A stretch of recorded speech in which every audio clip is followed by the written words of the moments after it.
Since the 1790s, U.S. foreign policy had centered on expanding westward. The period after the Civil War saw the development of a booming industrial economy, which created the basis for a major shift in U.S. relations with the rest of the world. Instead of a nation that had been relatively isolated from European politics since the War of 1812, the United States became a world power, controlling territories in the Caribbean and extending across the Pacific to the Philippines.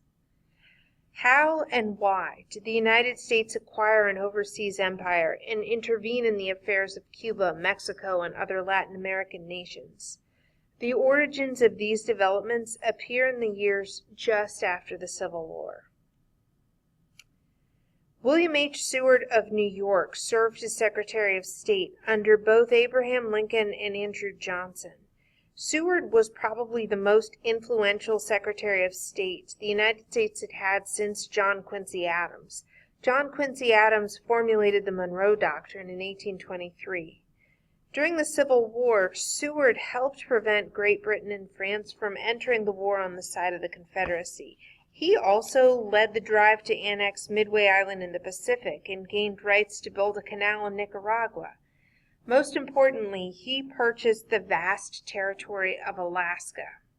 For decades, Russia and Great Britain both claimed the vast territory of Alaska. Russia finally assumed control and established a small colony for seal hunting, but the territory soon became an economic burden because of the threat of a British takeover. Seeking buyers, Russia found Seward to be an enthusiastic champion of the idea of the United States purchasing Alaska. And as a result of Seward's lobbying, and also in appreciation of Russian support during the Civil War, Congress agreed to buy Alaska in 1867 for $7.2 million. However, for many years, Americans saw no value in Alaska and referred to it as Seward's Folly or Seward's Icebox. As the United States industrialized in the late 19th century, it also intensified its foreign involvement, partly because it wanted sources of raw materials for manufacturing, and also because it wanted worldwide markets for its growing quantity of industrial and agricultural products. Many conservatives hoped that overseas territories and adventures might offer a safety value for the unhappiness at home after the Panic of 1893. They were concerned about the growing violence of labor management disputes and the unrest of farmers. For the most part, advocates of an expansionist policy hope to achieve their ends by economic and diplomatic means, not by military action. Darwin's concept of the survival of the fittest was applied not only to competition in business, but also to competition among nations and races for military advantage. Therefore, to demonstrate strength in the international arena, expansionists wanted to acquire territories overseas. They saw this expansion as an extension of the ideas of manifest destiny. Americans were not alone in pursuing imperialism. Britain, France, Germany, Russia, Japan, all kinds of other nations struggled to influence or possess weaker countries in Africa, Asia, and the Pacific Ocean. Some in the United States believed that the nation needed to compete with the imperialist nations for new territories, or the United States might be reduced to a second-class power. So in the United States, a lot of advocates of American expansion included missionaries and journalists. In his book, Our Country, Its Possible Future and Present Crisis, Reverend Josiah Strong wrote that people of Anglo-Saxon stock were the fittest to survive. He believed that Protestant Americans had a religious duty to colonize other lands in order to spread Christianity and the benefits of their, quote, superior civilization, medicine, science, technology.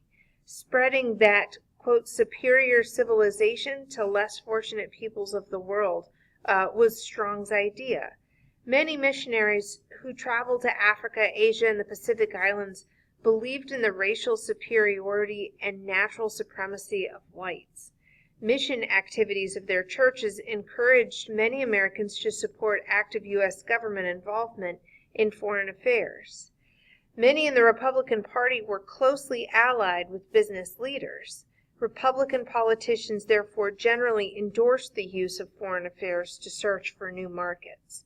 Congressional leaders such as Henry Cabot Lodge of Massachusetts and the Republican governor of New York, Teddy Roosevelt, were eager to build U.S. power through global expansion. U.S. Navy Captain Alfred Thayer Mahan wrote an important book, The Influence of Sea Power Upon History. In this book, he argued that a strong navy was crucial to a country's ambitions of securing foreign markets and becoming a world power. His book was widely read by prominent American citizens, as well as by political leaders in Europe and Japan. Using a lot of arguments from his book, U.S. naval strategists persuaded Congress to finance the construction of modern steel ships.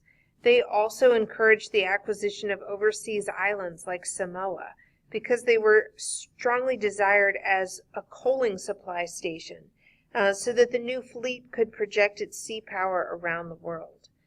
By 1900, the United States had the third largest navy in the world. Beginning with the Monroe Doctrine in the 1820s, the United States had taken a special interest in problems of the Western Hemisphere, and they had assumed the role of protector of Latin America from European ambitions. Benjamin Harrison's Secretary of State, James Blaine of Maine, played a principal role in extending this tradition. Blaine's repeated efforts to establish closer ties between the United States and its southern neighbors bore fruit in 1889 with the meeting of the first Pan-American Conference in Washington. Representatives from various nations of the Western Hemisphere decided to create a permanent organization for international cooperation on trade and other issues. Blaine had hoped to bring about reductions in tariff rates. Although this goal was not achieved, the foundation was established for the larger goal of hemispheric cooperation on both economic and political issues. The Pan-American Union continues today as part of the Organization of American States, which was established in 1948. A principal target of American imperialism was the nearby Caribbean area. A lot of expansionists from the South had coveted Cuba as early as the 1850s. Now in the 1890s, large American investments in Cuban sugar and Spanish misrule of Cuba, and also the idea of the Monroe Doctrine, all provided justification for U.S. intervention in Cuba, which was the Caribbean's largest island. In the 1890s, American public opinion was being swept by a growing wave of jingoism. Jingoism is an intense form of nationalism calling for an aggressive foreign policy. Expansionists demanded that the United States take its place with the imperialist nations of Europe as a world power. Not everyone favored such a policy. Presidents Cleveland and McKinley were among many who thought military action abroad was both morally wrong and economically unsound.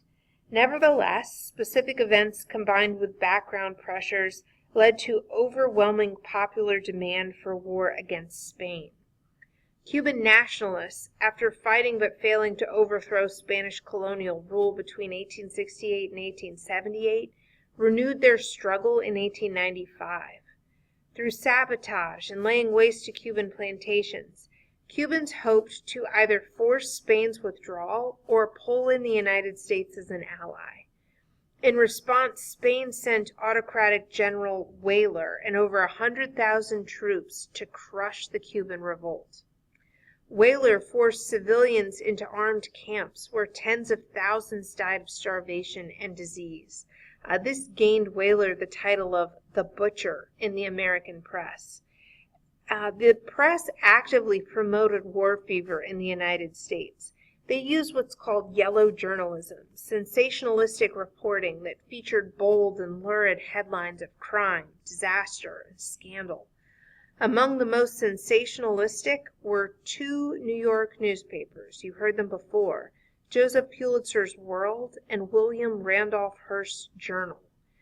They both proved that printing exaggerated news stories and false accounts of Spanish atrocities in Cuba sold papers. Believing what they read daily in their newspapers, many Americans urged Congress and the President to intervene in Cuba for humanitarian reasons and to put a stop to the atrocities and suffering. One story that caused a storm of outrage was a Spanish diplomat's letter that was leaked to the press and printed out on the front page of Hearst's Journal. Written by the Spanish minister to the United States, the letter was highly critical of President McKinley. Many considered it an official Spanish insult against the U.S. national honor. Less than 1 week after the DeLome letter made headlines, a far more shocking event occurred. On February 15, 1898, the U.S. battleship Maine was at anchor in the harbor of Havana, Cuba, when it suddenly exploded. It killed 260 Americans. The yellow press accused Spain of deliberately blowing up the ship, even though experts later concluded that the explosion was probably an accident. Following the sinking of the Maine, President McKinley issued an ultimatum to Spain, demanding that it agree to a ceasefire in Cuba. Spain agreed to the demand, but U.S. newspapers and a majority in Congress kept clamoring for war. McKinley yielded to the public pressure in April by sending a war message to Congress. The first shots of the Spanish-American War were fired in Manila Bay in the Philippines, thousands of miles from Cuba. The last shots were fired only a few months later in August. So swift was the U.S. victory that Secretary of State John Hay called it a splendid little war. Theodore Roosevelt, McKinley's Assistant Secretary of the Navy, was an expansionist who was eager to show off the power of his country's new all-steel Navy. Anticipating war and recognizing the strategic value of Spain's territories in the Pacific, Roosevelt had ordered a fleet commanded by Commodore George Dewey to the Philippines. This group of islands had been under Spanish control ever since the 1500s.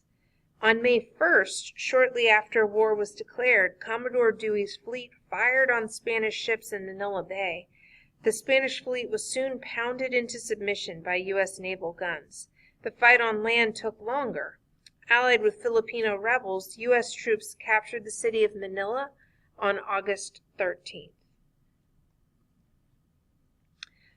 More troublesome than the Philippines was the U.S. effort in Cuba. An ill-prepared, largely volunteer force landed in Cuba by the end of June. Here the most lethal enemy proved to be not Spanish bullets, but tropical diseases. More than 5,000 American soldiers died of malaria, typhoid, and dysentery, while fewer than 500 died in battle.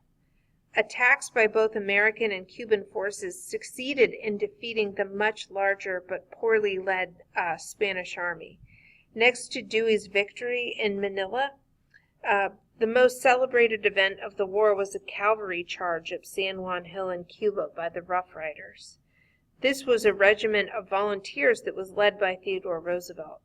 Roosevelt had resigned his Navy post to take part in the war. Since the mid-1800s, American missionaries and entrepreneurs had settled in the Pacific islands of Hawaii. Expansionists coveted the islands, and in 1893, American settlers aided in the overthrow of the Hawaiian monarch, Queen Liliuokalani.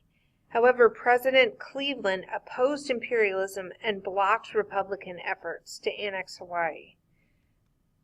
Then the outbreak of war in the Philippines gave Congress and President McKinley the pretext to complete annexation in July 1898. The Hawaiian Islands became a territory of the United States in 1900 and the 50th state in the Union in August of 1959.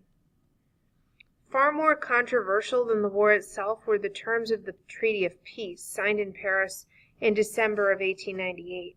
It provided for recognition of Cuban independence and the U.S. acquisition of two Spanish islands, Puerto Rico and Guam. The treaty also allowed for U.S. acquisition of the Philippines in return for payment to Spain of $20 million. Since the avowed purpose of the U.S. war effort was to liberate Cuba, Americans accepted this provision of the treaty. However, many